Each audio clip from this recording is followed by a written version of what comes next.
What we're doing today is we're throwing this Chompers 5-inch grub on a Chompers Alabama rig head. It's just a darter style head, and we're fishing around these big docks, these big deep docks on Table Rock Lake.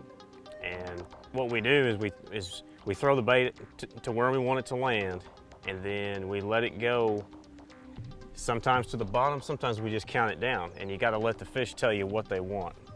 And so what I'll do is my first cast on a spot is I'll throw it out there, let it fall on semi-slack line like that, and I'll go a 5, maybe a 7 count, and I'll just a nice, slow, steady retrieve, watching my line, feeling everything that grub's doing.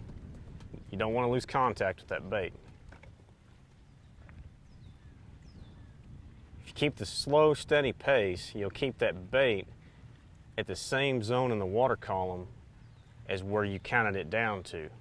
We're throwing a 1/4 ounce head, so this bait probably falls 1.5 feet, 2 feet a second. So we keep it down there 10, 12 foot. The next cast, I might go a 7 or 8 count. If that doesn't work, the next cast, I may let it go all the way to the bottom and then wind it real slow. That's what we call scrubbing it. And that's scrubbing the bottom to where about every 3rd crank, you'll actually feel the bait hit the rocks and it'll come off there. You can get a reaction strike if they're tight to the bottom. Right up there's close to that dock.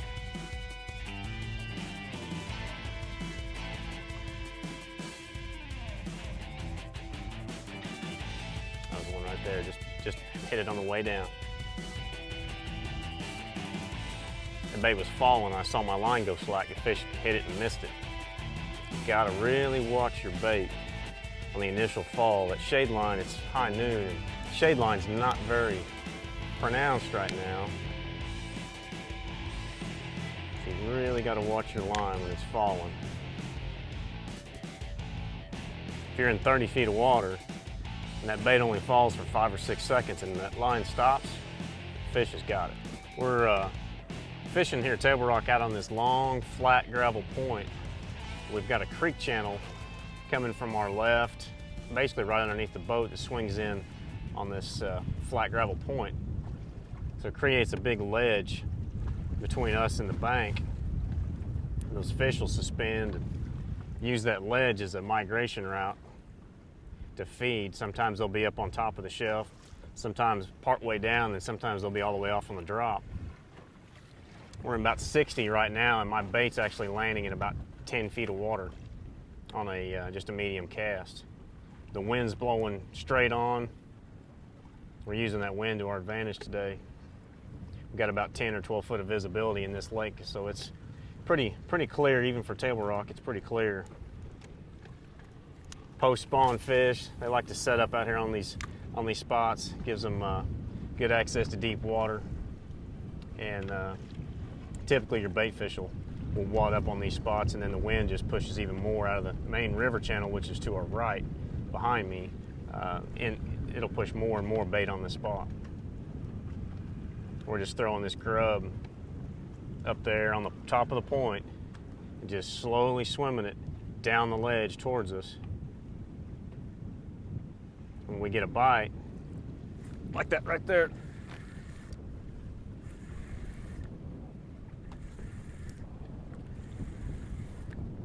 doesn't feel like a very big one, but he is acrobatic.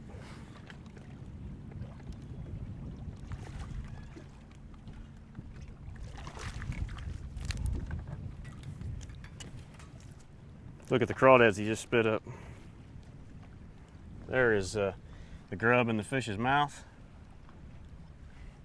Pretty little Kentucky or spotted bass, whatever you want to call them. Pretty fish right there. Look how fat he is. He was spitting crawdads up all over the boat. I'm sure he's been feeding on shad too. Those big returns, those big ledgy spots. It's all flat gravel out here and around this point. And then right out there, that creek channel cuts in. A lot bigger crawdads to live, and shad too. That fish was just spitting up crawdads all over the place.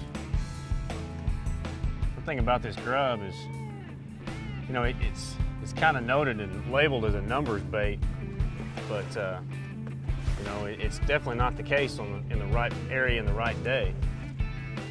You know, sometimes it's just a matter of presentation, not the size of the bait. I've caught a lot of fish over 5 pounds on a 4 or 5 inch grub. Sometimes it's just a matter of where you put it. A lot of guys that fish finesse style baits like this particular bait, they don't put it in the heavy cover where they would put a bigger bait, like a big jig or a spinner bait or something like that. And you know, it's kind of like whether it's flipping docks or spooning docks or throwing a swim bait or anything. My rule is the fish has got to get on before he can get off. So let's get a bite and let's get him hooked, and then we'll worry about how to get him out and how to get him in the boat. You know, if you're not getting the bites, you have no chance of getting that fish in the boat. So, you know, we'll throw this bait on 7-8 pound line, and we'll throw it in treetops and around docks and big rock like this right here. Most of the time, if you just keep steady pressure on those fish, just keep moving with them, you'll get them out. When you're swimming this grub, a lot of people are really waiting for a really hard bite, you know, more like a swim bait or an umbrella rig. A lot of times that's not the case. A lot of times they'll just push the bait to you.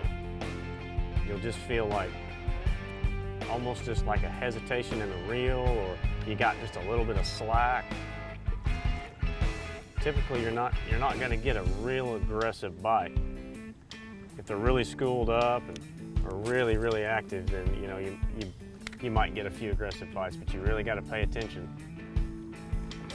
Even though it's a steady retrieve and you never lose contact with the bait, it's real important to remember that any change in the feel of that bait is a fish just coming up behind it, getting it and swimming with it.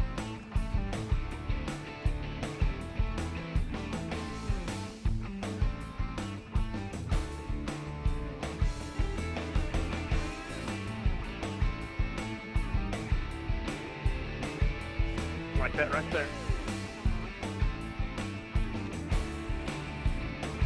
I felt that fish just pushing. I saw the shad come out of his mouth when he jumped. Boy, those spotted bass are mean. Got him down there. Golly.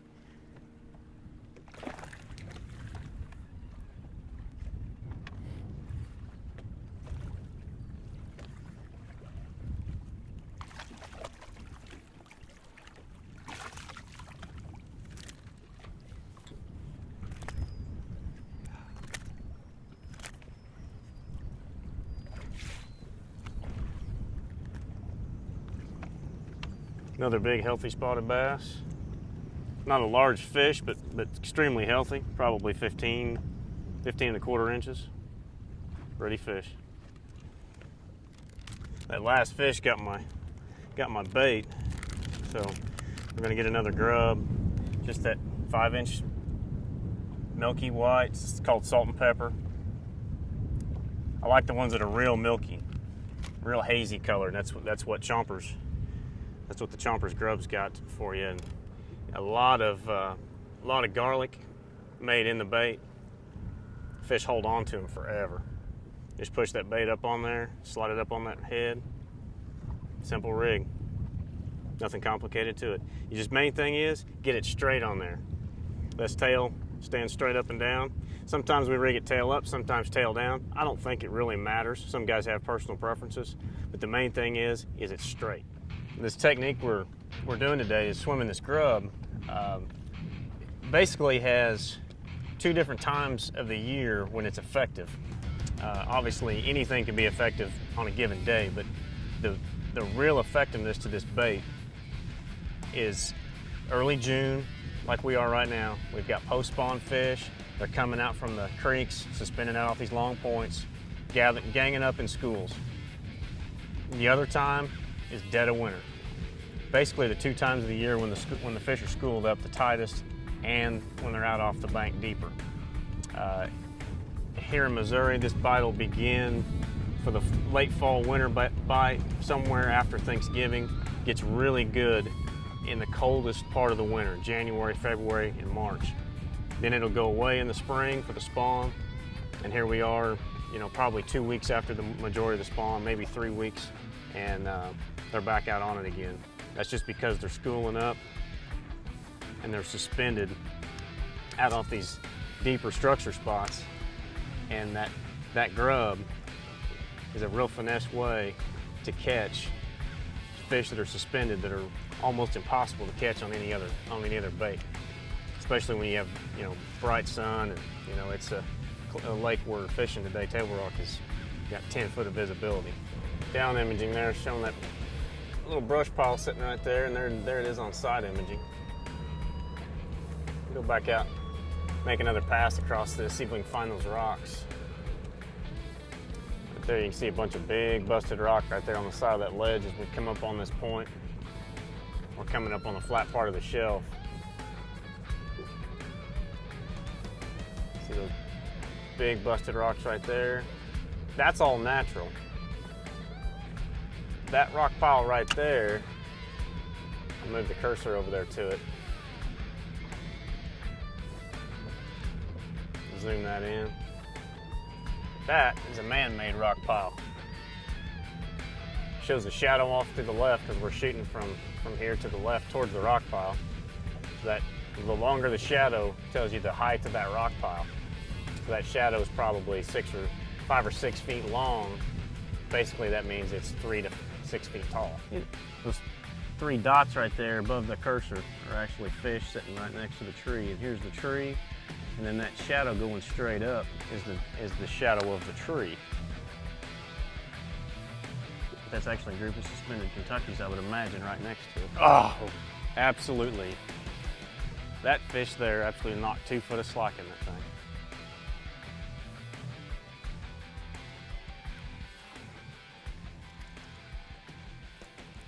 I don't know why, but these fish have always been in this same little spot. It's not on the point, it's just a little bit different. Wow, look at the school underneath us. 360 just lit up underneath us. All those little dots right there and those lines, it's all bass sitting right underneath the boat.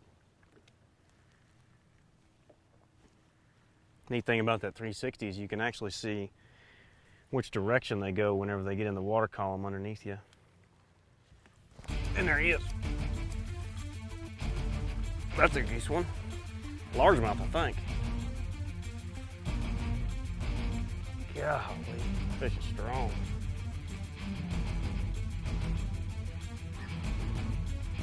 Golly, coming up.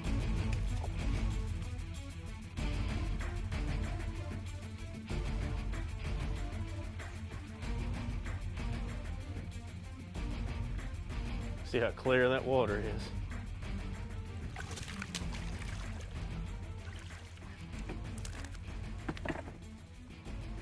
Again, all the crawdad parts coming out of their mouth as they're coming up. You don't think he didn't want that chomper's grub? Look at that. Hot summertime, you can't get a bite doing anything else. Clear water, catch them all day right there on chomper's grub. Put him back, get us another one. Hit it on the fall. That's the way you pay attention.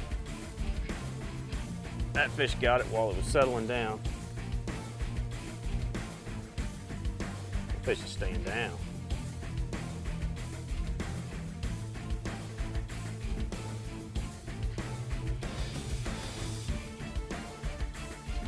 Might be a little bit better fish here. Yeah, boy.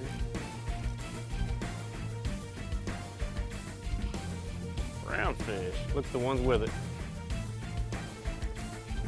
The smallmouth, it's got had 2 or 3 more with it. The shaddy's puking up. Look at that. Isn't that pretty? Look how black he is. That big belly on that thing. Tell me he hadn't been eaten. Pretty. Table Rock smallmouth, chomper's 5-inch grub. That's a neat thing about Table Rock, and especially fishing like we're fishing today with this grub. is you'll literally catch smallmouth, Kentucky or spotted bass, largemouth, and you'll very likely to catch a meanmouth, which is a cross between a spotted bass and a smallmouth. Once that bait falls to where you want it and you start winding it, you want that bait to stay at that desired depth as long as possible. It gives you the greatest odds of getting a bite. Today's been about a 7 count. It's been the best countdown, which is going to be probably 14 to 16, 17 foot down in the water. As long as you keep that slow retrieve. You speed the bait up and it rises in the water column. Gets it out of the zone that you're after. Got to maintain that slow, steady pace.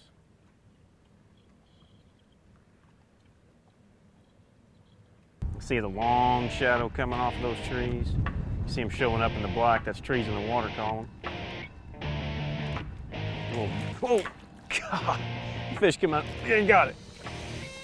Oh my gosh. The fish followed it out of the treetop. We were talking about it on the graph. Fish followed it out, jumped out of the water. I threw my grub back down there and he came back and tried to eat it. I missed him. I can honestly say that's never happened to me before. Wow, that's crazy. We were just talking about how that 360 shows you where the trees are. Drifted over the spot. It's crazy. Fish came right out of that tree. That's a good one. Unless he's got me in a tree, that's a good one. That's a head shaker there.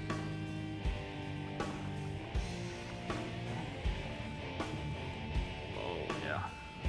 Maybe a good smallmouth. Boy, that fish is strong. Oh, come off. About a 3.5, 4 pound Kentucky. Dadgummit.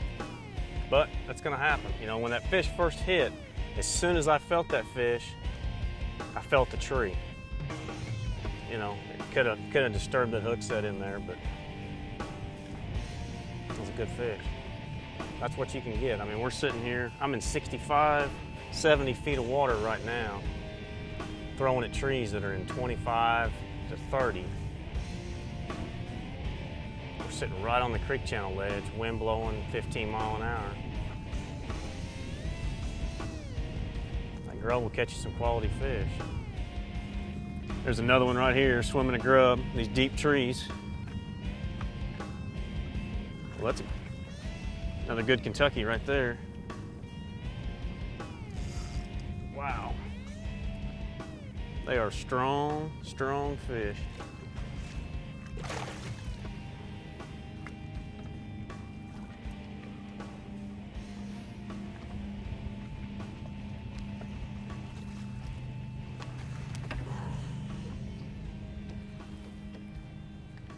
I mean, that umbrella rig, I mean, it gets them every time. Pretty fish right there. Extremely healthy. Awesome. It's a fish. Oh, it's a good one. He's got me in a tree. Oh, it's a big one. Come on, come out there, baby. Come out, come out, come out. He come out of the tree. He's out. I don't know how big he is, but had me wrapped up in a tree there for a while. Oh, he's taking off sideways. Oh, that's a good one. Oh, that's a good one. Stay on.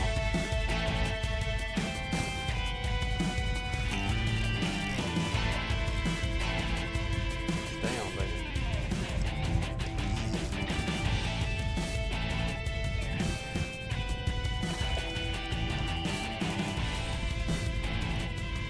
Man, those Kentuckys are mean.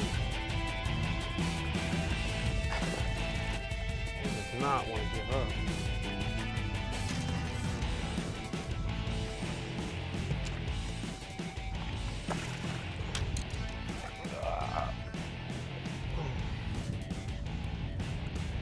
Had me in the tree, but there's another good example. Look how fat that fish is.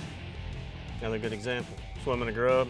Here it is, 2 o'clock, 90 degrees, summertime. People say the fishing's tough.